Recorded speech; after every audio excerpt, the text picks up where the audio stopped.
All right. Okay. Go for it. I was thinking. All right. Do you want me to do the same thing? Yeah, go for it. Hello. Welcome to the AGAPE Room. Creepy. Hey guys, welcome again to another show experience. I don't like saying episode. Episode makes me think of something dramatic, you know? Like, No. oh, it's another episode. This isn't Netflix. This is a podcast.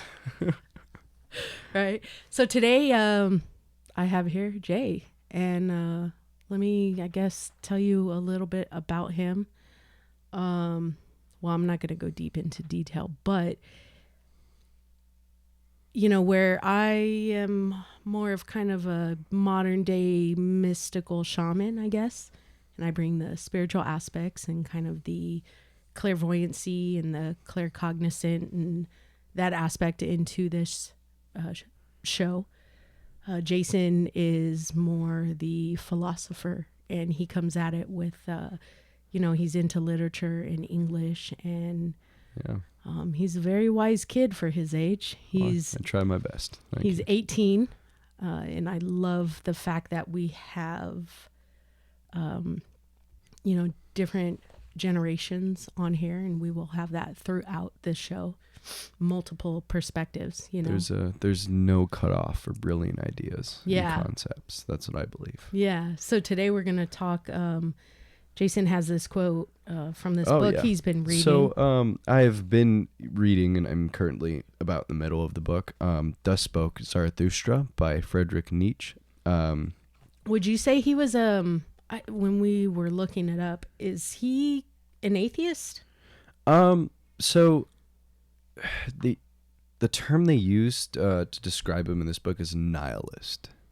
Nihilist, okay. He's very nihilistic. Like he just thinks we're all, he's very critical Honestly, in his opinions. when it all comes down to it and he starts describing like what he believes, it's literally like we're humans and we're connected to Earth, and that's it. There's no God, you know, there's no other realm, there's no other life as far as he believes. So he doesn't believe in the aspects that like are my essence. Yeah, very opposite. And so he's very physical. So he's very that, you know, when we were talking about in the last podcast episode, whatever we want to call, I don't know. We need to figure out a name. Yeah. To call these experiences, I guess. I think experiences is I like good. that. Yeah. Okay.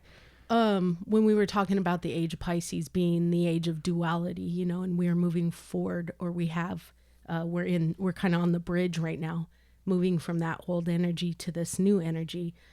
And, you know, it was like God exists or God doesn't exist, you know, and it was very extremes, very just a polarity between the two.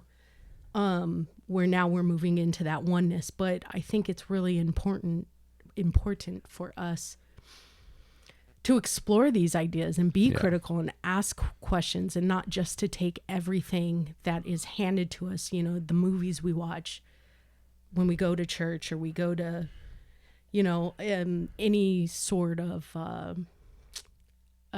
whether it's school, you know, any kind of system, anything that has a culture in it that can ultimately, yes, you know, that creates this kind of persuade hive mind or this group mind. And I'm not saying it's a bad thing, but it's okay to partake, you know, that's part of life. But it's also okay to question, you know, and I think, and we shouldn't be afraid to explore the things we don't understand. I don't mean on learning on something in you know, excuse my language, shitting on other people's ideals, but it's good to learn others, and you can compare and contrast, but just be mindful. Well, but here's the thing. I truly believe there is truth in everything. Yeah. Well, I find and truth in a lot of things. Religion has a piece to the puzzle. Yeah. And what we need to get to is by expanding ourselves and realizing, like, God's creation is so misunderstood. Oh, yeah. You know, and I think people who think they know him the best have no idea of what he really is and what we really are. Yeah. You know, so I appreciate people like Nietzsche who are able to, I mean, obviously he's he's a destructive. Yeah. He has a destructive essence. His and that's his path is to tear down, you know, and that's what he always states this in the book. He's like, the creator's job is to destroy and break the table of other people's values. You know, he's just trying to tear it down so you can start something new. Yeah. You know, and most folks that I know of are hesitant to read him because he's very extreme, you know, but... Well, when your walls are built up of these ideals, it's complete and somebody opposite. pulls one off and says, you might want to examine this, and you pull that off the wall's going to completely fall, and it's going to make... It's not a sound foundation, you know. It's going to ruin your... Or, you know, you might have a good foundation, but it's going to tear down a wall. You know, there's going to be something you have to rebuild and question. Yeah. But that's... But ultimately, that's important, though. If anything, if you can stand your ground, and not stand your ground like fight and have to argue, but if it doesn't shake you, then you have something solid. If it makes you question and you can't answer it, maybe you really don't know what you believe in that well. And there's nothing wrong, you know, because I'm all about spirituality. I'm about the physical plane, the spiritual plane, and the physical plane. I believe there is a God. I believe but my idea of God is not this limiting. He is a physical form or has a face or is a male or female. You know, I think he is the energy that flows through us. Yeah. You know, he's not separate from us. And so that's what we're going into with this quote. Oh, yeah. And going to what you said, you know, testing and questioning and, you know, and even when you come to a point where you can't answer or you don't have an answer, that's important because if you really are going to have a faith in this world and believe in that, you need to test it, you know, because you react one or two ways. You know, that happens. You can't answer a question. You either dive deeper into your faith, finding that answer, and you go stronger in it, or you shy away from it. Maybe it wasn't the one, and there's nothing wrong with that. But I think it's important for people to compare and contrast sometimes. Absolutely. And elaborate more. And that's why I really love this writing. And again, it is very extreme. You know, most folks who have a faith are very uneasy reading this because it's strong. It comes in very strong. His ideal is known. I mean, his idea of... You know, like how often does he use the word death? Yeah, God is dead. He, you know, there's a whole section on speaking of preachers and pastors of religions, and he says the preachers of death. Like that's how he describes them, and it's not necessarily in the context you think, you know, but it's the idea, I think it's more so that we, and I know we'll get all into this after you read it. But we are not at all bashing on religion or faith or belief systems. What we are kind of bringing to question is this idea that, you know, group mentalities can be a dangerous thing when you go into a place and we rely on these other people to give us this message, and we search for things outside of us that you know, could in a way, I guess, limit our true potentials in nature because we are... It can hinder growth, for sure, you know? Well, and we don't live... You know, if it's contracting instead of expanding us, it's like you have to stay in this box. No, exactly. And you have to be this, and you can only be this. Yeah. And that's very limiting. That's very... you know, you know, and never will I tell anybody don't practice a dogma or, you know, religion or whatever. No, like I in fact encourage study all of them, get to know all of them, because you're going to find something in all of them. You know, it's the foundation that I was built on, and I feel as though I've just expanded beyond. Yeah, you know, to really, I'm not saying I know God for a fact, but it feels good to me. It feels true to me to know that God is expansive. God is limitless, and there's so much more to the story than what we're told. Yeah, you know, and everything like in the Bible is there's so much truth there, but there's also just like anything, right? The medicine there's study truth and fluff, you know. There's truth and that's a good way to put it. It's like medicine, though. Yeah. Okay. Let's put it this way: medicine. we, for the longest, have broken down the body into parts, and we have specialties, right? They study, one does like internal medicine, one does colon, one does this, one does that. And we separate everything as being different diseases, when in truth, it's all one. Yeah. And if, you know, it's coming to the surface that we need to take care of what we put into the body and onto the body. Yeah. And everything is just a reaction to what we're putting in and on our body, right? Makes sense. Instead of just like, oh, let's just treat the arm. Let's just treat the stomach. Let's just treat the brain. The body is one whole, you know, and it has to work together. And ultimately, that's what I was getting to. I just, you know me, Sorry, I jumped the gun on that I'm one. glad you did, because I sometimes just... I have so many ideas, and I don't know how to just bring it into this. You know, and as humans, you know, we tend to always categorize and like separate things. There's always separation. And that's funny everything. Because in this book he talks about that. And that's where the duality comes in. We separate everything. We separated ourselves from God. We separated ourselves from our truth. Yeah. You know, God is within us. We contain, you know, the powers that God has, because we're created from that. And to have the ideal of, oh, only God can take care of my worries. Only God can do this. That's not necessarily, you know what I mean, going to do anything. It's like a father and a son. Yeah. I think a really great father is going to raise that kid to live the self-sufficient, be self-sufficient and live the best life that when I was dude practicing, could live. That's how I feel with you. Yeah. You know, I've known Jason since he was 8, 9? Yeah. 9? This is a little guy. And this guy, he couldn't be any more of a son to me than my own, like, actual blood. Like, this guy is really my blood from the soul. Yeah. Like, it's far from the, you know, like, you're more my blood than I could ever imagine. So anyway, where was I going with this? Yeah. Where was I going? Wait, I'm trying to remember where we're at. We were staring into each other's eyes. We got really sentimental right there. we got real there.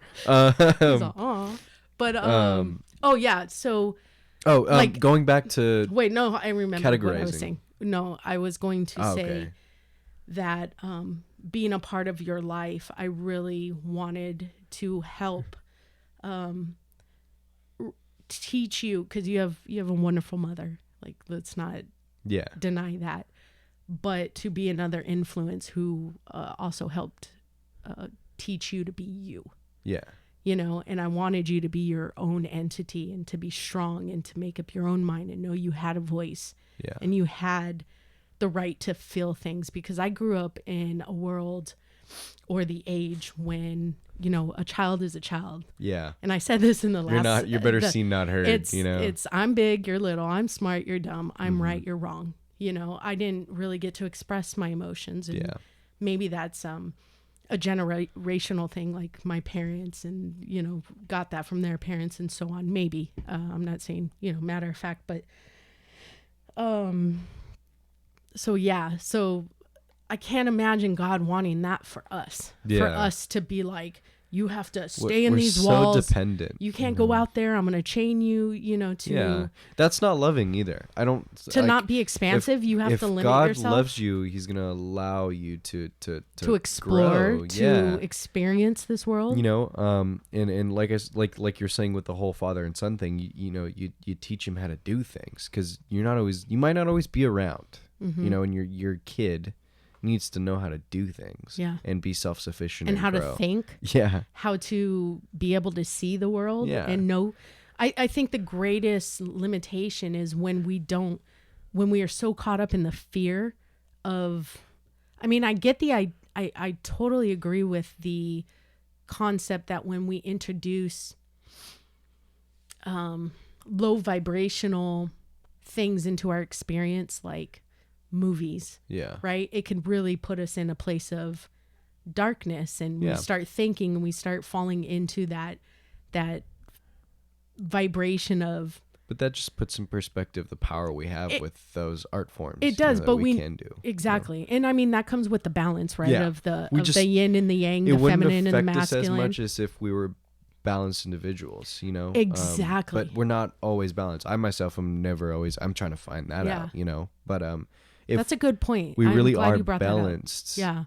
that won't sway us, you know? Like we'll take it, and it's like the idea of true knowledge, being able to entertain a thought without adopting it, you know? Like, wow, that's sad, that's deep. I felt that, you know, process of grieving before, but I'm in a better place now. Right. And this is not going to get me, you know? And like fear, when we give fear to something, you know, it has power over us. It has power over us. And we can't fear the things we don't understand. I think if anything, we should dive into it. Oh yeah. Go dive into it. Like, you know, aliens or you know, darkness. Well, depression. that's why, you know, I'm not saying like, you know, get into drugs and be hardcore I mean, unless it calls you, I guess, but we can't be afraid of the things and I mean, persecute people who do go off and explore. Yeah, you know, we're always like stick to one thing. You know, usually that's the construct. I dislike being a young individual and trying to find who I am and explore my life. You know, that's why I'm really right now and at my age, being young, diving into religions, because it's like I don't know what this life has to offer. I don't even know what it's about, really. You know, if you ask me, so I'm gonna dive into all these, and I'm gonna get, you know, feedback of why are you doing that, you're wasting your time, or just stick to one, dude, like what are you doing? But it scares me me to not know, so I'm gonna go every way I can to find an answer. And you know, and I've also accepted the fact that my answer is probably going to be unique to me. No one else is going to have it. Absolutely. You know, and that's what we have to grasp too. And honestly, that made me, I used to be very bitter towards religions, just because of my short time with Christianity and the bad experience I had. Kind of go into that a little. Okay. Yeah. A little bit of. Well, do you want to say that now, or you want to read the quote? We didn't even read the quote yet. Oh yeah. Okay. I'll read the quote first. Okay. And that kind of goes along with my experience, so I'll kind of read it. It's kind of how I thought. Okay. All right.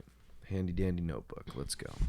Sorry, I didn't mean to. No, it's okay. That's good because we're gonna get better. We're gonna get better. Yeah, we're good. It's flowing. We're good. So in the book, Thus Spoke Zarathustra. Zarathustra says this passage. He says, "I, the sufferer, overcame myself. I carried my own ashes to the mountains. I made for myself a bigger flame, and behold, the phantom God fled from me." You know, and really what I truly got from this and what I saw was he wasn't dependent. You know, he wasn't sitting here like most of us do, praying, saying, God's going to take care of it. I just got to, you know, sit here and wait. No, he climbed that mountain of despair, of sorrow. You know, he pulled himself out of that place because he knew he possessed the power of God. You know, if we are made from this God, spirit, or whatever, you know, whatever you believe, we possess that power to get ourselves out of those situations. Yeah. So he climbed that mountain with his ashes. He created a bigger flame. He rebuilt himself. Well, how many times in the Bible does Jesus say, "You fools, you do not believe"? Yeah. Like it was hard for them to believe that we also had the power to heal ourselves. And this goes along with going to my church experience. You know, my mind, you know, my mind's very harsh on rational thoughts sometimes. So yeah, I can be very blunt, you know. And while I was taking these Bible college classes, this is what this church called them, I would often refer to that, you know, and I would always say, why are you waiting? You know, I feel like God could give you the power to go do something about that. You know, like, oh, your loved one is sick. You know, a lot of the times they're like, oh, we'll just sit here and pray. Well, get up and go get her the medicine and pray. Like, what do you know what I mean? Like, that's my mindset, is like, you have the ability as a human. You are capable of things given that gift by God. Mm-hmm. Do them, you know, well, I think rationally. I think too, you know, I'm going to bring the other side of things in, going back to the age of Pisces and the age of Aquarius, and how the age of Pisces was an age of disconnect, right? I mean, we talked about this a little bit, Fritz and I, in the past episode, but I guess I'll kind of sum over it. The age of Pisces it has been this age of kind of this illusion, this darkness, this disconnection. We've been in water that has turned murky, and because we were so disconnected, we needed things to believe in. So things were written for us to hold on to, so that when we felt disparity, we had something to connect to. Now, I don't know the purpose for this. Ultimately, I think it's for the evolution of humanity, because we live in cycles, right? For the longest, with the age of Pisces, we've learned to live linear, right? From A to Z. Our life is A to Z, birth to death, and that's it. But in truth, we're cycles. Yeah. Once we die, we start over. It's never ending. Right? And I'm not necessarily saying reincarnation, but Nick said... I believe in the, well, Nick said that... and Fritz said this. Yeah. That energy can neither be created nor destroyed. Yeah. So that means that it's constantly flowing. When we pass on, like we move to another and we cycle back in. Well, it was like the passage I read to you earlier when he was talking about Zarathustra was, you're going to die from this life. You're not going to remain the same in this life, but your ideas will reoccur and it's going to keep going, and whatever you feed to on this earth. That's where, that's just like, that's a sense of it. It's and not because exactly, we are evolving as humanity, we are such a baby from a higher realm understanding. Humans, us, Earth, we are the babies. Yeah. Right? And so we are learning to evolve. There was a time when we were so connected, and then knowledge came in, right? Yeah. And knowledge just suddenly we started questioning things. Not God necessarily, but like we started having thoughts and having insecurities and having like questions. We started questioning all of a sudden everything. And I think this knowledge brought this duality. Yeah. Right? Suddenly now we split into two. We're no longer the metaphysical and the spiritual aspect connecting with Earth and being able to feel Earth and sense Earth. Now we have the rational mind, which questioned the metaphysical, the spiritual, right? So we split.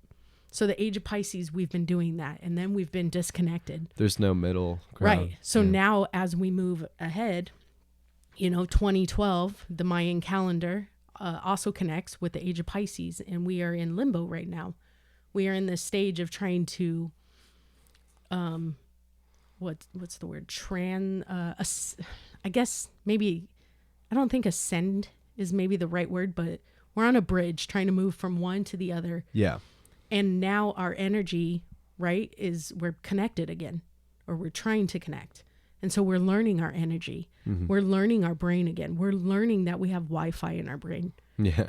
And I don't mean little like actual technology. We've had this all along. Yeah. We're basically computers, right, that are waiting. We've had the ability to do Wi-Fi all this time, but we've only been using it as an internal system. Yeah. It's been limited. Makes sense. So, Nietzsche, obviously, he was the polar opposite of the duality, right? Yeah. It was either I hate God or I love God. Yeah. And there was no, and there was no questioning. Like if you love God, you don't question anything. Yeah. It's like two sides. Yeah. And now, as we come into one, we are embodying the Christ consciousness, the idea of the Christ consciousness, and being connected and being energy again. Yeah. Right. And as we evolve as humans, we're gonna see that we have more potential and abilities than we ever thought possible. Oh yeah, we do, and we just need to be more in tuned with. Well, we don't. Level, if we don't believe in it yet, we can't do it. No, yeah, of course.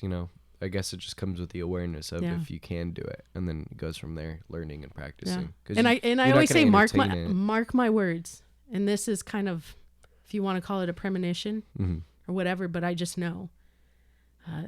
It could be your kids' kids. Yeah. But there's going to be generations where we are doing things that we never thought possible. Yeah. That makes sense. No, that makes total sense. Never thought possible because we never knew how to use our mind. Yeah. I know this is far out there for a lot of people, but and going back to the quote I read, that's when we learn to do that. It's like him climbing that mountain and making himself new and losing that phantom God, that fake God. God's real. you know, depending on what you believe. The energy, yeah. whatever this Whether life it's force energy, is and whatever spirit, created us, you know, and you believe in that. He's there, but, you know, it's much different than we think it is. You know, it's not he's up there, we're down here, he's controlling everything, we have nothing. You know, it's like he does everything. No, it's, I think it's give and take. If it's really like that father and son relationship, it's you feed back to him, he feeds back to you. You know, have you ever that power. Did you ever watch that Mariam Williamson TED Talk where she talks about lamps? It's beautiful. It made me cry. It was so beautiful. I cry a lot, by the way. Or I tear up. I can't watch anything without tearing up.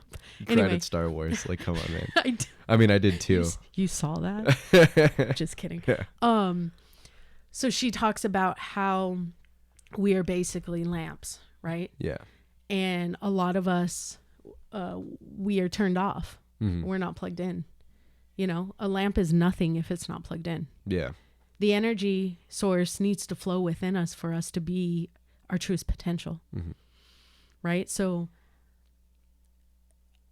we are that energy, and also that energy is all of us. You're a lamp, I'm a lamp. We're connecting to the same energy source. Yeah. You know, no matter what you call it, we are all connected. And so, you know, when you look at it like that, you know, you start to realize that whatever the source is, that's God. Yeah. But he flows through us. We have to we're figuring it out. And we don't need to wait for somebody to do it for. I mean, don't get me wrong. And this goes in with the law of attraction. If we are in a complete state where we've just been putting so much friction against something because we want something so bad that it's like we are creating our own suffering, and we break down, and the path of least resistance is when we just go, you know what, God, I'll give it to you.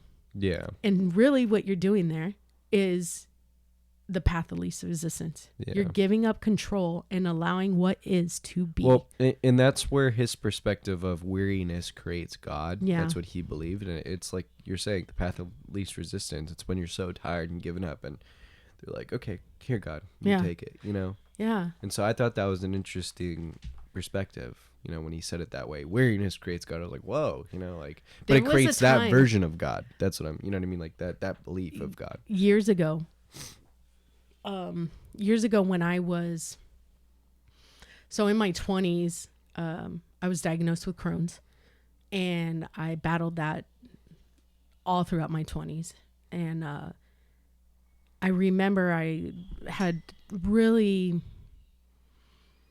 I guess that's when I really dove into God and dove into faith and believing. Because when you're dying, when you're near death, you cry out to something because you have no control. Yeah. Right? And I have witnessed amazing things that I have no doubt there is something greater beyond us that is for us. Yeah.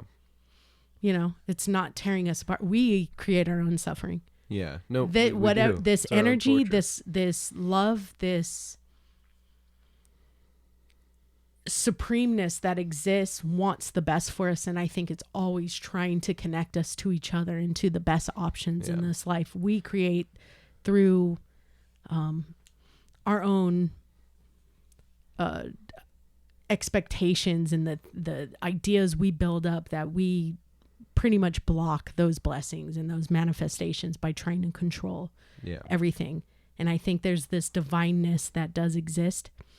Anyway, so when I was working at Northrop Grumman, I was really heavy into those ideals and, you know, Christianity. And this guy told me, he said, religion is for weak people. And I was like, fuck you. Yeah. But now I get what he was saying. I think he was like Nietzsche. Yeah. I think he was critical and extreme. Yeah. But I get what he was saying, because I was at that point. Religion and dogma, there's so much truth to that connection if you really tap in and have your own connection with God. Yeah. But the religion as a structure, as a system, as we go to this church, it creates this sense that we can't do it ourselves. This belief that we can't. Well, and anything that we don't have the power to create. God, and we are creators. Yeah. No. Yeah. What and. I don't know. I personally didn't like the church lifestyle because you question stuff. Oh no, it was I'm just they were like cultish, right? They were like, don't. Well, and they didn't like questions. Ask that. Yeah, you know, like even to the fact of reading the story of Jonah and he was swallowed by the fish, and I was laughing. The pastor's like, "Why are you laughing?" I'm like, "Sounds like Pinocchio, man. Like this is hilarious." I got kicked out of class for that. And I honestly didn't care because it was funny. The first man I've ever met that got kicked out of church. Yeah, because I laughed at you question too much. I'm like, you really okay? So for me, I get the story. You know, don't disobey God. You know, He's gonna find a way to get you to where you need to go. Okay, even if that means getting you swallowed by a fish. It's hilarious, but I look at it as it's a narrative. It's a good story. It's a good fable to explain to you why you should always follow God's path. Well, and ultimately, these people were legitimately like, no, he was swallowed by a fish. And I'm like, you can't tell me that. Like, I'm a rational human being. Like, that just doesn't make sense. Okay, I'm sorry, but no. But that pissed them off, you know? Yeah. Well, it's interesting that you talk about, you know, the whole idea of sin. We were talking about this earlier, right? Yeah. I think going back to the age of Pisces again, because we needed something to believe in and we needed direction because we were so disconnected that we didn't have the claircognizance and the intuitiveness to listen and to connect to guide us, that I really believe that these stories in the Bible gave us that direction, and it put fear into us so that we wouldn't go extremely chaos. Yeah. We wouldn't go so far extreme that we would have this sense of order, structure, because the Bible, and I get the light brings structure, it brings needed, order. You know, or what some people believe. But then it caused the extremeness. Yeah. People went so far to the extreme, to the left or to Nietzsche the right. did the same thing. He grew up in a church. Well, and he's very extreme. He it's was obvious. awakened and then went totally to the other side. Like there's no like, middle God ground. Is dead, Why can't we be in the middle? It's hard to find the middle. That's what I'm trying to figure out right now is the middle ground. And maybe it's possible for our evolution as humanity as a whole. Yeah. We needed to experience that to reach, because we're growing just like we do as humans individually. Yeah. Right? We as humanity are evolving. No, that makes right? sense. And as we reach into this, you know, the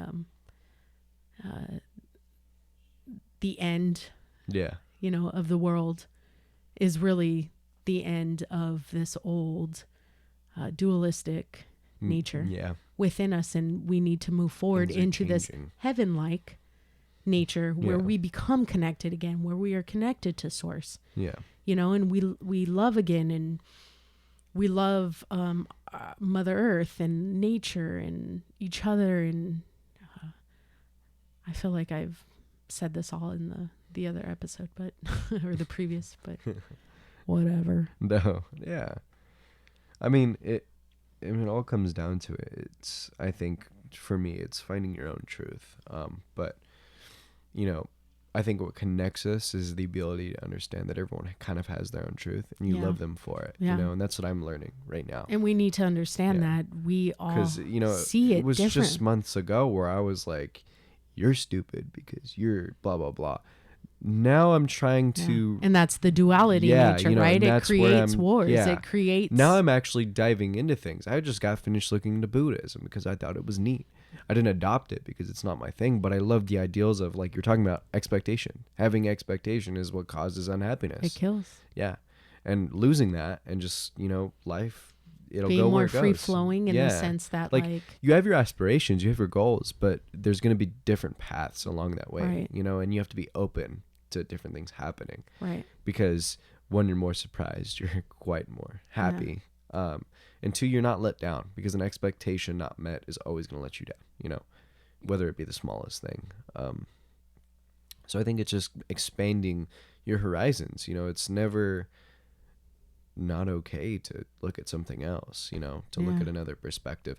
That's primarily why I left the church I did. I really tried. I really wanted to believe in Christianity. It just wasn't for me. And that's what I learned. And that's okay.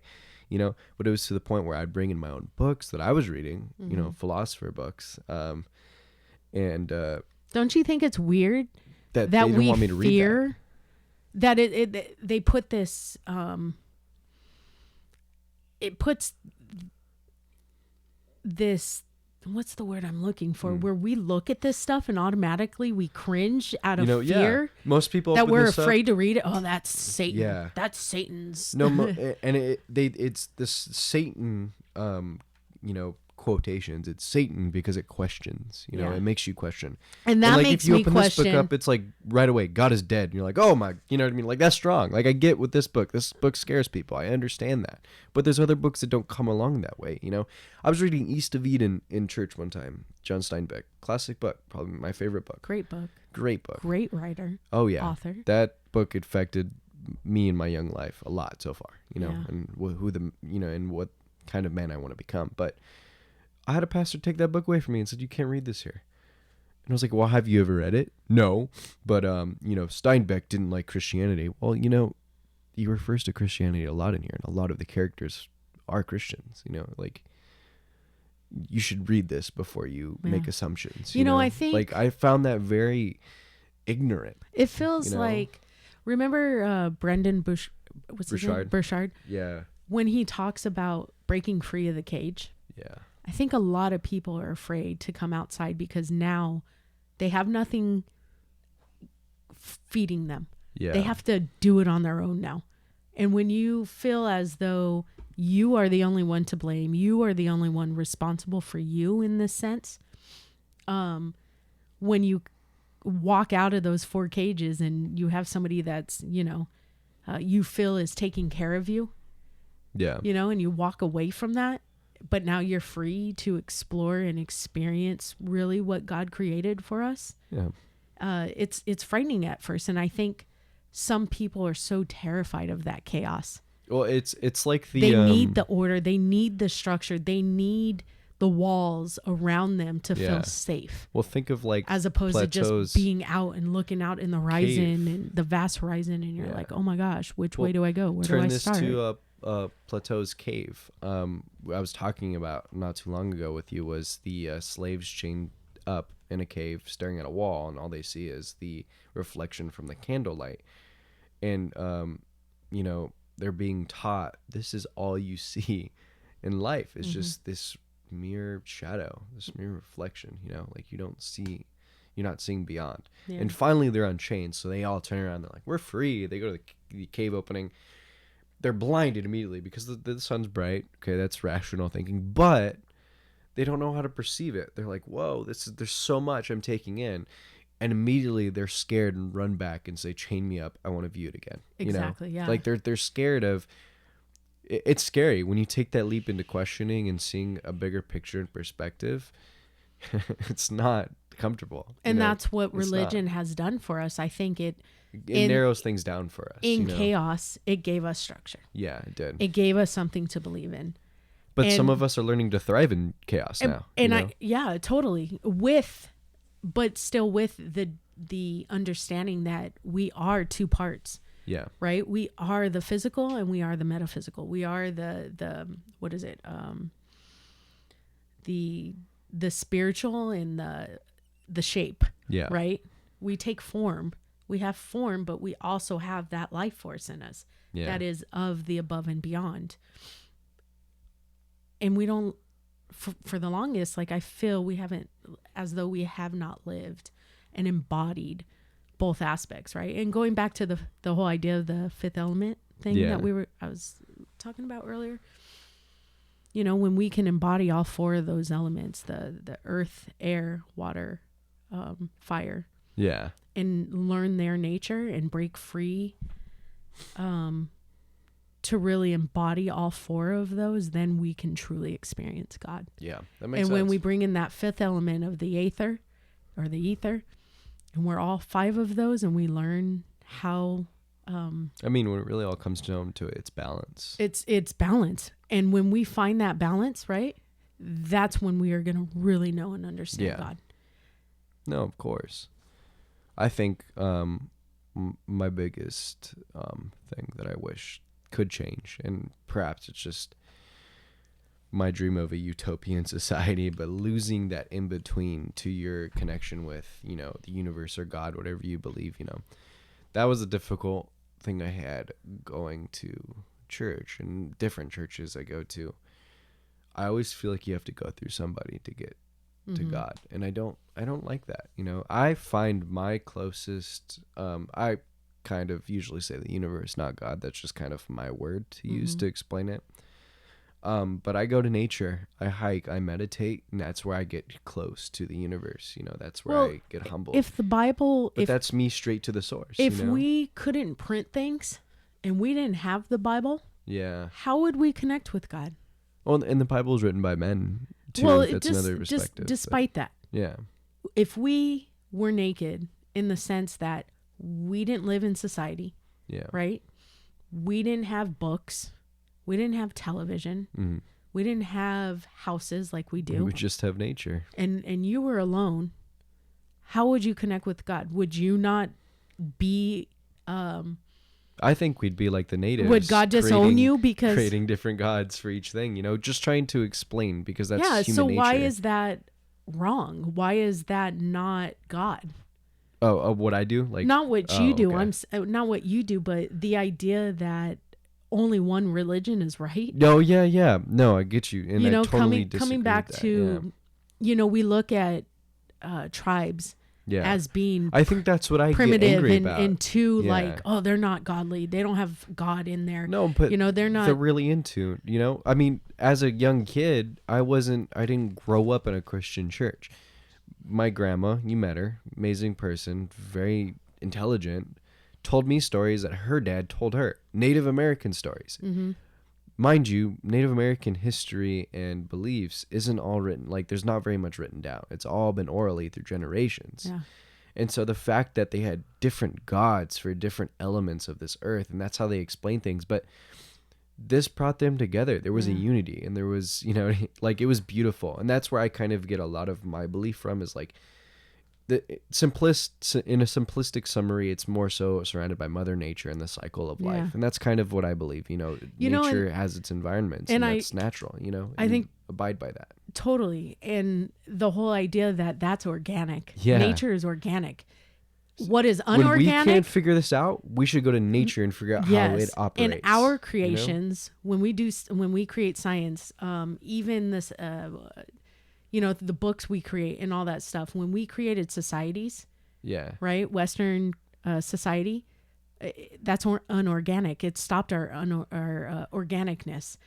And so that's another duality, right? You have these spiritual, connected with nature beings, and then you have these more knowledge, more like civilized. Well, in quotes, because I believe, you know. We like to think that civilized people are better people, and I'm finding that that's not so true, you know. No. But there's its own issues that come with that, you know. Totally. So you have these humans that created structure and system and order, and we're becoming more and more like each other, and they want us to form and conform and become, you know, this is what Americans should look like, and this is how Americans should act. And, you know, civilization and coming together and being able to work in unity is a different story than us forming and becoming similar and becoming, you know, we have no diversity. That's dangerous. But anyway, as we're moving forward into this new energy, this new world, right?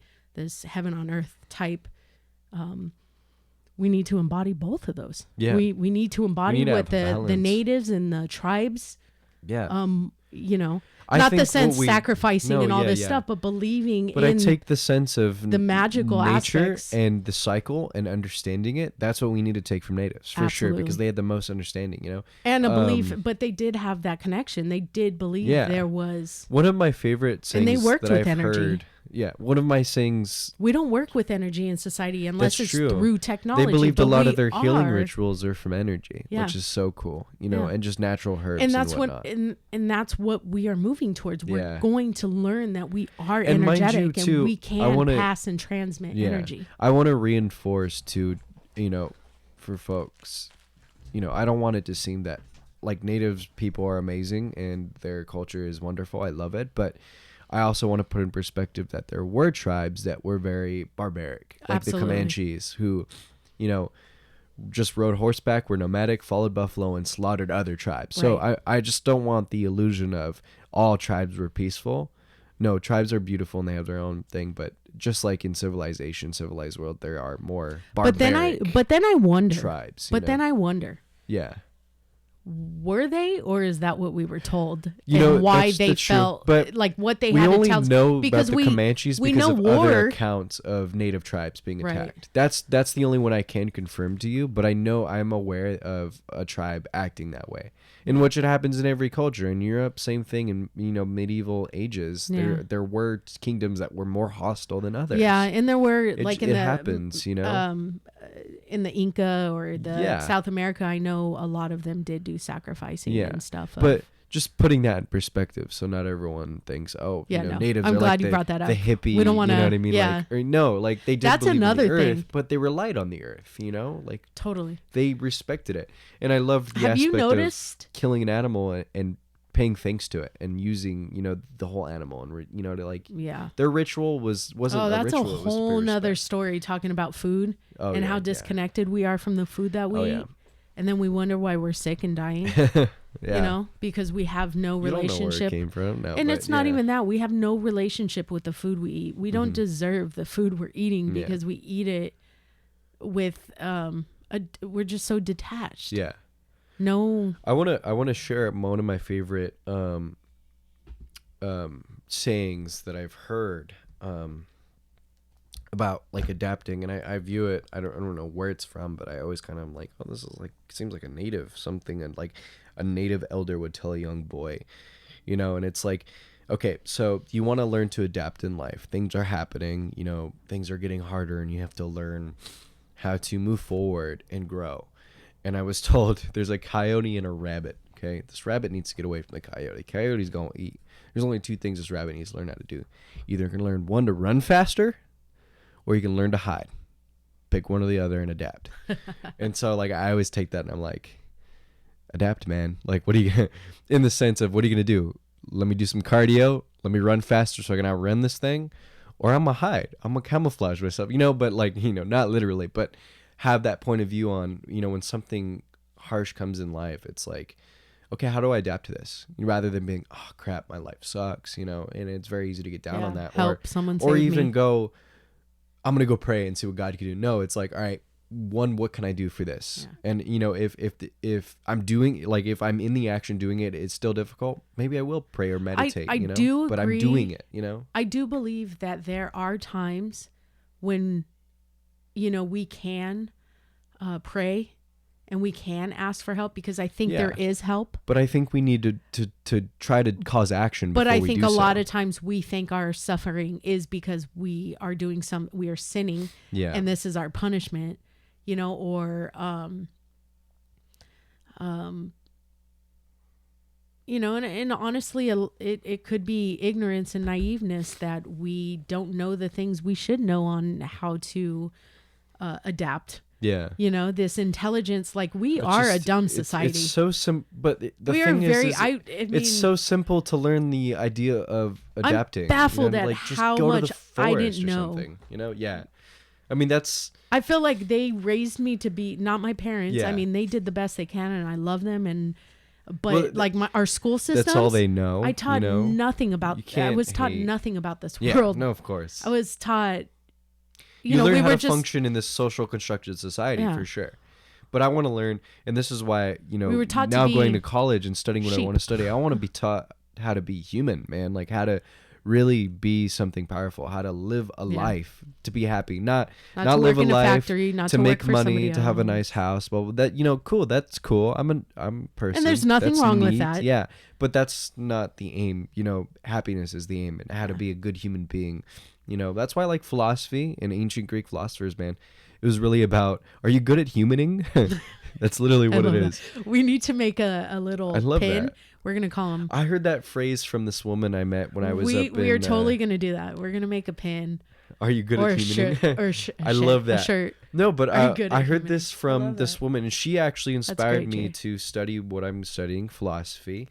I was up in Oregon on the Columbia River Gorge staying in this the Bridalveil Lodge, and this woman and her wife were staying there too, and bed and breakfast, so you go down in the morning, the woman who owns it makes you breakfast. So I ended up talking to her, and we got into this, and I'm 16, mind you, at the time, I'm still a young guy. And we start talking, and I ask her what she does, and she goes, she's like, oh, I live in New York, we're out visiting, I study philosophy, I've been studying philosophy for years, I'm going after my PhD, and I was like, oh, cool. Starts going on this whole spiel of, Plato's cave, which was very interesting. That's why I first heard it orally, and then I read it myself, the golden mean, I think that's Aristotle. And it was interesting. And she was like, you know what? All it is really, philosophy is, or Greek philosophy is, are you good at humaning? Are you good at being, a human that does well? Yeah. That's all it is. Nothing more to that. It's simple, like, are you a good human or not? Yeah. I found this hilarious. So I've been thinking a lot about the words that we speak. Yeah. And how we mindlessly just use the words without really understanding the origin, their suffix and their prefix, or just the origin. Take the word human being, right? Yeah. We see that word as just, we're human beings. Yeah. We're a human being. There's more weight to that. We're being. What is it? What does it mean to be human? That makes sense. We need to be being human, just being. Yeah. Existing, true. being who we are. Okay. Yeah. To be human is to be. That's true. It's in the word. That makes sense when you bring. I've never thought of that. That's funny. And that's how many times you read that and you never think of that. There's so many. We've broke, like, there's quite a few words. So there's that one. There's race. Yeah. Why do we call it race? There's just another category when it comes to television. People. That's television the and best way to put it. Yeah, and when it comes to television and syndicated television programs, we watch programs. What are they programming? I heard that recently. What are they programming for us? I heard someone say that, like, program randomly, like talking normal. Are they programming And us? I thought about that. I was like, is it why mind are control? they called program? Yeah, that's what I was thinking. I was like, and sounds then, like a program at school. Yeah. You're starting this new program to teach you something, and it's Yeah. like, it makes you wonder, right? whoa, yeah. Like our world, I feel like. But our world, like we're gonna learn things about our constructed, like totally. And a lot of my close friends freaking are so annoyed with the phrase I use, and every time we're talking about something, I'm like, yeah, it's a social construct, dude. And they're like, you say that so much, and I'm like, but it is. It's a construct created by society, and we follow it. Yeah. And they're like, you're such a hippie dippy dude who's like, I'm not gonna do that because it's a social construct. But I understand it. How funny is that we've been labeled taboo for having these outside perspectives because we're breaking the order. Yeah. We're breaking the structure. And we are being expansive and allowing other people to be expansive. Yeah. Right? And that's ruining the order. That's ruining whoever is leading and controlling us. I can't tell you how many people it's bugged that they ask me what's your your religion, like what's your dogma, and I would say I have none. And how much, like, I never realized how many people that bug. When we go outside of that order, we're breaking people's. We're trying so hard to be like, oh, well, then you believe in this, because I would share to them my belief, and I was like, no, but it's different because I also believe in this, and they couldn't. You're breaking their reality. Yeah, and it's hard for people's brains. That's what I mean. We're breaking their reality. Yeah, it's true. No, it was like. Haven't you ever gone to that place? It's like it's like growing pains. It hurts. Like what you when you can't grasp something. it hurts. And that's why we get so angry, because we don't know how to explain it. And we're like, that's impossible. It takes some time to and get then used here's to it, somebody who just seems so but that goes with adapting. That goes with absolutely. like I'm talking like evolving, adapting. It's expanding, getting used to it. Expansion. Dude, hurts. When was gay marriage passed? 2011, 2012. Yeah. Okay. Yesterday. Now it's normal. No, but like it's more so if you really look at it now, it's so much. When I was in high now. school, what was so this? much 97, more normal, 98, 99. Yeah. There was you nobody never saw that was gay gay. couples. No. You know, now you look at the women's U.S. soccer team, and there's like a bunch of girls. You're like, oh, she's gay and she's married to a woman. Like it's cool. You know, like I'm like that's awesome. But that just shows you adapting, evolving. You know what I mean? Like it's finally acceptable. It's okay. Of course, there's gonna be people who disagree. Opinions are like assholes. Everybody has one, okay? But that's proof. Like that's just a small proof of things adapt over time and things become more normal. Mm-hmm. And I hope we can get to the fact where more people are like, oh, I believe in a God. I believe in universe. I believe in spirituality, but I don't have to have a label. Because I see it so much of kids my age going extreme and becoming an atheist and being like, there's nothing because I don't want a dogma, you know? And it's like, I don't have one. No label. Yeah, I like that. But I don't subscribe to religion, man. Like, no, I'm J religion, man. Like that's my thing, you know. And no one else can be in it because that's my thing, you know. And I'm cool with that, you know, because no one's gonna agree with me. And I've met people who've had similar, but not everything. I've found that people who do kind of follow this innate calling. Right, that comes from within and teaches us from within, and the people who do that do have a crazy similar. We have similar stories. Yeah, and you can't deny that there is something that we have. You can't deny that we have the ability to tap in on our own.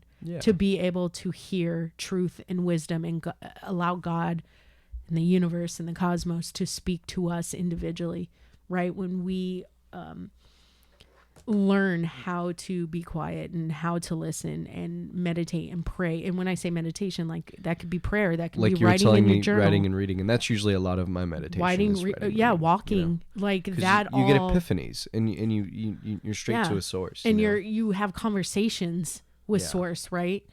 And you can achieve that without having to go to church. I do think there are power in numbers. Yeah. And that's why church, the idea of church, people coming together because we are stronger together. You know, that's what I hear from a lot of people. They're like, I never had a family, so this creates a family environment. I'm like, right on, man. That's cool. Yeah. What bugs me, and this reminds me, I pulled up one more quote. And we're not saying that faith in Christianity is wrong. It's not a beautiful thing. We are saying that don't be afraid to expand. Yeah. There's nothing wrong with being a Christian, but being like, I want to study Roman Catholicism because it's interesting. Yeah. But you still have your faith. Yeah. You know? Well, you have to build that genii loci. Yeah. If you really want to understand. You can't defend your faith if you don't test your faith, man. Yeah. Like, it's like a muscle. Yeah. Your muscle ain't going to get bigger. And the more you experience and the more you explore, you'll be able you have more to go and you have a better understanding of your own because you compared and contrast and who you are and why you are. No, part of my struggle with it was, man, I'm not even enjoying this life. And this is, so I went seeking God because it's like, I'm unhappy in this life and because of my circumstances. So I want to be happy. And I wasn't getting that. It was so much of, well, if you suffer now and you follow these rules, you'll be happy one day in another life. That's not guaranteed. I'm sorry, but I'm not going to take that gamble. That's just me. Did you find yourself losing? Yeah. Because I had this problem when I realized like I was gay, right? Mm-hmm. It was like, why would God create me? This feels so pure and like I'm not, some maniac out there who's just like giving my body away because I believe in the power of connection with. But I started realizing like God would not create me to deny myself. Yeah. Not deny myself of gluttony or all that stuff, but deny my own character, to not be happy and to not allow myself to. That's more struggle for yourself that God created, if anything. And so that was my hardest thing with going to an actual church, going to where somebody And I remember this one service where he was like, just, preaching hate. Toward, well, not hate, but it was I mean, like, it it is happens. I've wrong. heard You're it. going to hell. You're going, That's hate though. That's preaching. Like that's, well, it's fear.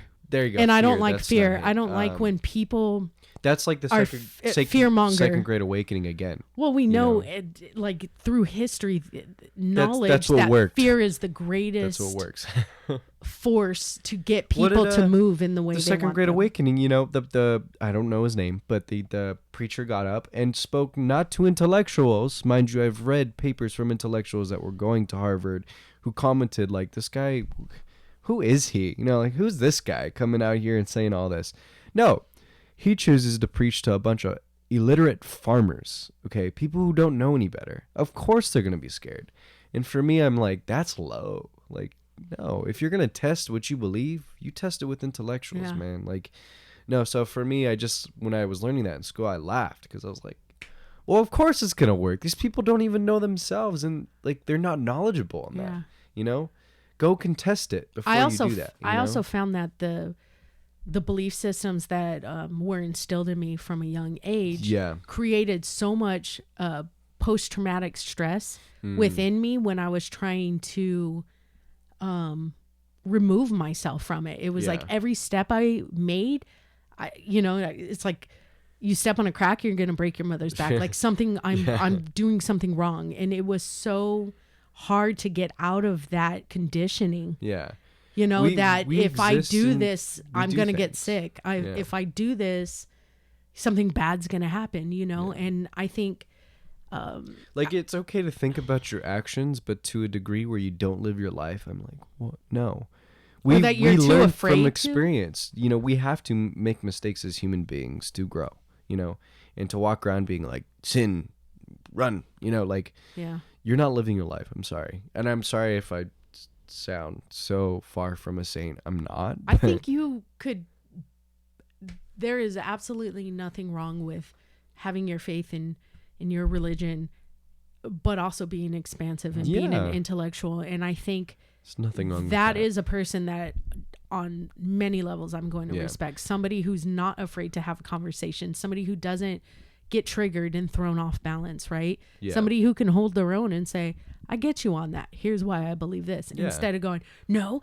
I just recently had a conversation with Christians who were like, nowhere in the conversation did it ever get to, you're right, I'm wrong. It was always like, that's an interesting perspective. Now here's how I view it. Yeah. It was such a great, conversation. And that's in recent times what made me more accepting of being like, Christian folks are really good folks and their ideals are great. And Ecclesiastes is my favorite section of the Bible. Like oh my gosh. There's nothing new. The Bible is amazing. It's and me as an enthusiast of books and literature, I love reading. That's so funny because I said this yesterday. Yeah. Bible is great. Bible. Yeah. There's nothing wrong with that. There's so much truth there. It's so beautiful. But it's just how you perceive it, man. It's all on perspective. There's quite a bit of things I see as narrative and not true. And that's okay. That's up to me.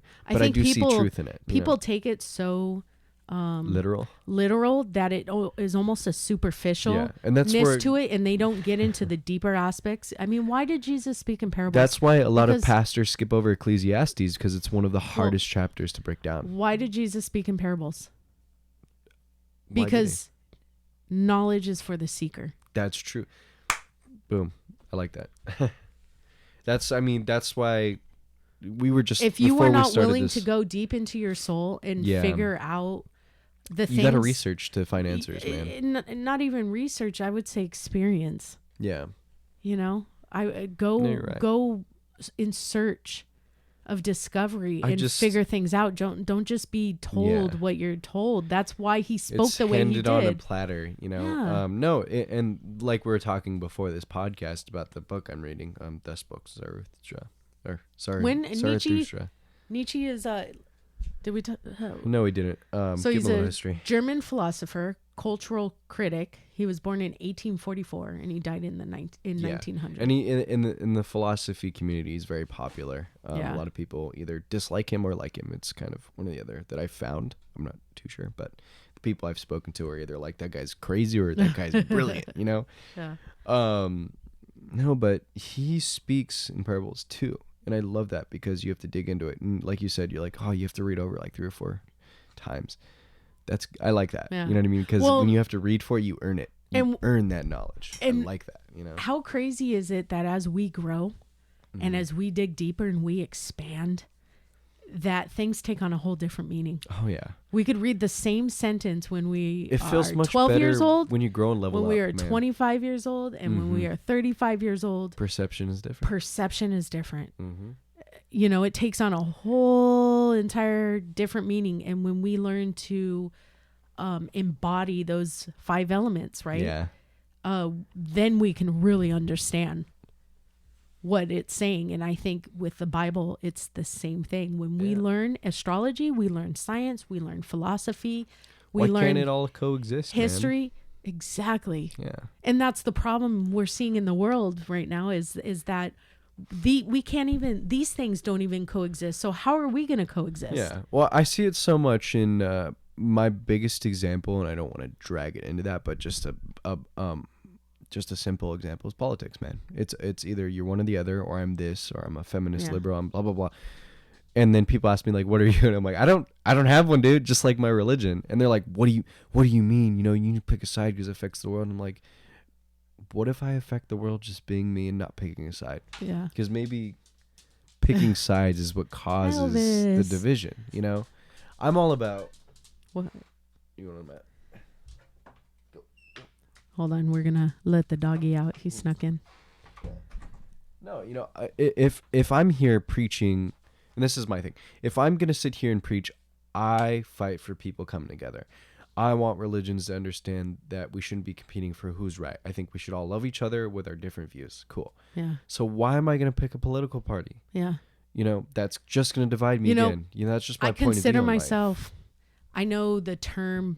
Some people may have a certain idea of this, but I like the word centrist, and it does exist. Okay. And what I consider centrist, they say that we are the people that do nothing.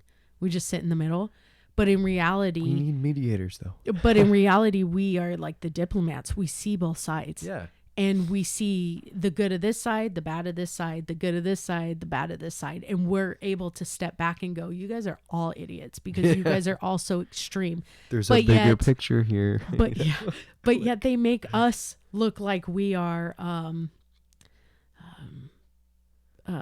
lazy, you think? That we are... my biggest thing I always get is, you know, part of the problem, and there's something wrong with us. We're like the hippies of the politics, and we don't care, and we just want free love and all this stuff. And it's like, no, we see how you guys are acting, and we're tired of this bullshit. We're tired of you guys fighting. We're tired of, like, we don't even believe in you guys anymore. We want to create our own parallel to you guys. We're going to build our own society until you guys are destroyed. Because you guys are just like ideals are gonna evolve. So the idea of, excuse my language. I promise we won't cuss a lot. The idea of, well, I can't promise that because I can't control other people. Just conforming to a side doesn't make sense, because as a human, your perspective is gonna change. So every 4 years, I can assure you, your ideals are gonna change. You're gonna agree with somebody else. Very rarely have I, you know what I mean? Like, very rarely have I ever seen someone that's been a conservative all their life. I've seen them, at least, even if they went back to it, they changed in a small part, or they agreed with a liberal, you know? Like, Nietzsche says this. He says, and I'm paraphrasing here, don't get mad at me if I butcher this, but he says, you know, just like a snake that casts its skin, it's natural. It needs to cast its skin to grow. You know, and if a snake doesn't cast its skin, it ceases to be a snake, it'll die. So if a mind ceases to change and grow and shed its old ideas, it ceases to be a mind. You no longer have control of that. It's no longer yours. You know, now whatever controls you, your ideals, that's what your mind is. Yeah. It's no longer you. So it's okay to change perspectives, you know, and we always get the label of, you know, you're what's the word? Indecisive, you know. Yeah, blah, blah, there blah. you go. Yeah. And I get there can be indecisive moments. I understand, but over like time, as a centrist, change, I don't consider myself indecisive at all. Yeah, no, you have your core moral beliefs. You have your moral compass, okay? But over time, circumstances change, and that's what creates different perspectives, because if you really want to go in that realm, there's going to be eras where we need conservatives. There's going to be times where we need liberals, They're going to make the most good change in this world. And we need to have to understand that. We're so extreme, right? We need to find this balance where it's like we can still kind of have that. They're both important, but let's work together. Exactly. And why do we even have to split it? Why can't we become it's a one entity where we believe in both? Now everyone's like, that's a monarchy. Blah, blah, blah. We need a certain level of capitalism. I think it's healthy. Yeah, competition's okay. It's part of nature. I think that's one thing we got right. We also need a side that, not a side, but a part of us that takes care of each other. Yeah. That is the humanitarian aspect. We got businesses thriving, and we can create and we can have fun, but also we take those, and we give back to our communities without being forced to. I guess the hardest part, and I understand with like building that perfect utopian society, is corruption. And that's with anything. That's religion. That's capitalism. That's businesses. Even our simple politics. Corruption's everywhere. But that's humans, man. That's what I was going back to. Greek philosophers believed in just being a good human, dude. Well, and maybe that was the essence of the age of Pisces to help us evolve. Yeah. Right? No, essentially. We needed to experience the dark times. Because, think about our lives. Our individual lives. Mm-hmm. We need those dark times, right? We need, it's the tragedies, the heartaches. Those are the things that make us who we are. I think that's where we get the most clarity too. That's where we get the most clarity. That's where we, creates expansion, it's growing pains. No, it hurts. For sure. It hurts, but it's where you grow the most. Totally. I think. And that's where you really appreciate the light when you're at the top of the mountain. Yeah. When you're at the top of the mountain, you, really get to enjoy it after being at the valley below, the dark, dense valley. We need that. We need that balance. And that's what it all comes down to as a human being is balance. Balance. If that could be, besides the agape room being about love, right? Yeah. I think that's what our essence is. Yeah. Is bringing balance. Because we're so... No, and balance in anything. And don't be afraid to get out and research and learn things other than what you know and believe, because that's going to only strengthen what you believe, or you might go on to something new and better for you. There's nothing wrong with that, I'm tired of people being conditioned to stay with one thing and the safe thing their whole life. Because, excuse me. This came to thought, like, maybe there was a time we were purely chaos, and now we needed order. Now order has taken. It's excessive. Yeah. Like, it's so much. So now it's like, okay. Now it's like, loosen the reins, man. Let me live a little bit. Yeah. After reading On the Road, man, like, great book, right? Yeah, Jack My Kerouac. Hippie Side. Man, it's like, dude, just live. Like, they did some extreme things too. They lived that life extremely. But I take that. The way, excuse me, man. I took the way they lived their life on those road trips and just living in the moment. I do that in my trips. You know what I mean? Because that's where I saw. I was like, they're living this and they're doing something out of their ordinary life. Go to the full extent, man. Yeah. Like, really experience and live and learn. And by the end of the book, man, Sal learned so much, especially from Dean. Yeah. What do you think about that ending where he talks about the old Dean, the father Dean? Like, I found that so interesting how to we me, do it's like Dean play different roles. Yeah. Well, as we live different. Like, what's the idea that are we the same consciousness throughout our life, because we do grow and we do change? Yeah. Like, I look at myself when I was 12 years old, and it's almost a stranger. I'm like, who was that? No, for sure. If I went to go meet the little chubby kid that I was, I'd be like, what's up? How you doing? Jason, when he was little, looked like, no joke, Bobby Hill. And now Bobby. he's this very handsome, strong young man. But he looked like same haircut. Who still can't get a date. That didn't change, but that's okay. Well, That's not true. I have, but it didn't work out. But that's okay. That's okay. No, you're just you are very advanced for your age, I would say, in your mindset, in your consciousness. I don't know. I think though the way and the reason why I have my drive and who I am is I feel incompetent, so I don't feel very smart. I don't in any way, I feel like I'm actually far behind. So I think most of us. Yeah, but I in my feel like lifestyle, a late that's why bloomer. like I'm excessive in the things I do. Like I get up at 4:30 in the morning and go to a coffee shop and read for a few hours before work, just because I think that'll better me. And then I'm incompetent, and me reading these books will fill that void. Yeah. I know and understand that can lead to a path of destruction because it'll never be good enough for me. I'll drive myself crazy. As long as you reach for these externalness. But it's also a goal, and it's the same with working out. It's the same going to the boxing gym and going an extra round because it's like, I'm going to die in here, but I need to do this so I can get better, So, no, I'm thankful of that in the past, having that mindset and being, I've always felt like an underdog in my life. So it's like, well, you know what? I'm going to take this and run with it and keep that mindset, I'm far from where I was and I'm thankful for it, but I'm not done yet, Yeah. Keep that mindset. Keep well, going. you look at some, how do I put this? Some of the greats, I guess, or the people who have left behind really powerful wisdom, I guess, for, the next generations. They all felt that. Some of the greatest writers were ill and they were bedridden or stuck in their houses. Yeah. Right? Like a lot of the people that we look up to, in the sense that they've passed on wisdom or knowledge and their words, they were the underdogs. Yeah. They weren't living. That's where we learn to grow. They weren't living well, and I think it's the turmoil and those thoughts of feeling incompetent that make us strive for greatness, Like you were saying, it's our greatest weakness that is our greatest strength, though. Yeah. I think that's what you said. Yeah. Okay.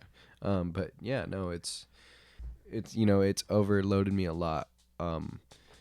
Those negative thoughts, and I've become depressed, so it's learned balancing. Like those are needed for humbling, but it's also something to understand you can't let overcome you. Like when you do accomplish something great, you have to sit back for a moment and be humble, but say, I'm proud of myself. I did that, and then move forward instead of being like, it's never good enough. And that's what I struggle from is, doing something great and be like, well, it's hard because if we are always expanding, or always seeking to expand, we are never settled. Yeah. It's hard for us to settle. It's hard for us to be still because, we're creatures by nature. Yeah. And it's like, you don't just stop creating. It's like you're always creating. Yeah. Life is about this constant. Momentum doesn't have to be physical, right? It can be energetic. It could be the mind. Yeah. But we're always creating. We're always moving and evolving. So I see why it's like it never seems like it's a finish line. Mm-hmm. Well, and if for the longest, just being young and grasping and gaining more wisdom as I get older, when you and Fritz would always say, like, we're creators, man. I'm like, well, yeah, you're a creator. You can do film. You can do that. Like, that's what I'm thinking in that realm. Fritz is an artist, I'm like, I can't do film or art, blah, blah, blah. But what helped me really realize is, like, today when I was reading you passage from, Thus Spoke Zarathustra, you're like, reread that, break it down for me. And my creativeness was being able to break down and teach and almost give you symbolism of, oh, by the way, this makes sense because he's on a mountain while he's telling this. And that's the greatest and deception is that creatives have to be artistic. No. That it's like you paint or you know. In a sense, I did paint. I painted an image in your head to help you understand that. Well, exactly. Yeah. But look at liberal arts, language. Yeah.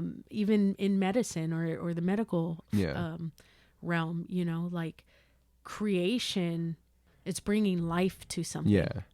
And I know I'm always hard on myself because I'm like, it's not original because you're just breaking down what other people say. But I'm like, not everybody has the ability to sit there like I do for 2 hours and dissect something and actually get it. Yeah. And so you sometimes have to be the bridge.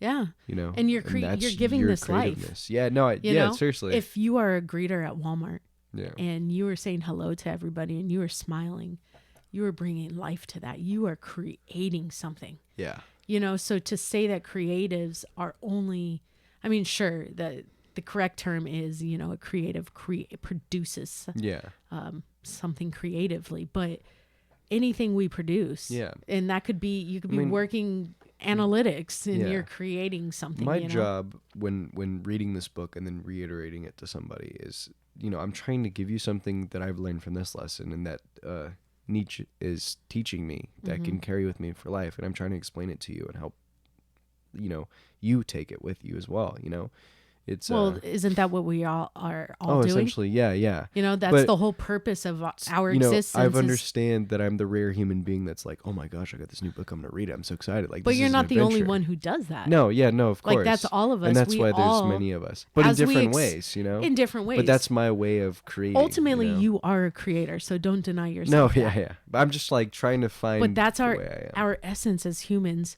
Yeah. Is we experience this life, and then it's our duty. Yeah. To pass on this wisdom and this knowledge, right? And help us, you know, unlock our truth and help us remind us who we are, because there are things out there that get lost, or for whatever reason, you know, a veil is put over our eyes to steer us in a different direction. And if we're not having those conversations and we're reading stuff and talking about them and coming together to have these conversations, you know, we're going to lose that wisdom. We're going to lose that truth. Yeah. And we see it with, I mean, America and the way we eat. Like and maybe it was like the 20s and the 30s when canned food and the Depression, all that came into play, but we lost the wisdom on what foods to eat, how to eat foods. Yeah. Like, there are certain foods like tomatoes. We eat tomatoes whole. We need to be taking the skin off, and we need to be de-seeding, but we eat it whole. You know, and I learned this in culinary school, and it really woke me up to how to properly, what's the word I'm looking for? I can never find my words. Prepare. There you go. And eat certain foods. Yeah. You know, we're so lazy. Okay. And we just, I think American culture for the most part lacks kitchen table wisdom, lacks wisdom. Yeah. You know, we're coming back to it. You can get it from anywhere, though. Like, if you really take the time, you know, and anybody can have anything to share. You know, I meet kids my age. I'm not caught up on the social media and all that kind of stuff. So I just learned the other day what is it called? The new thing where people are like lip singing and doing. Oh, TikTok. TikTok. So some young girl was showing me what that was and how to do that, and I was like, interesting. I'm never going to use that, but that's cool. You know, like, I'm learning something. They're pushing it so hard, but I know. But I don't know. You can learn anything from anywhere. For her, that was her outlet. That's how she has fun doing that. It's good for her, and she shared some wisdom on it. You know, it's something I probably won't ever use, but it's good to know. Yeah. I'm glad I know, because I'm up to date with kids my age. I'm very not. But yeah. Yeah. Well, thanks for joining me today. Of course. I love having you here. I love being here. Well, and to many more of these conversations. Of course. And, well, we're out. Alrighty. Y'all have a good one.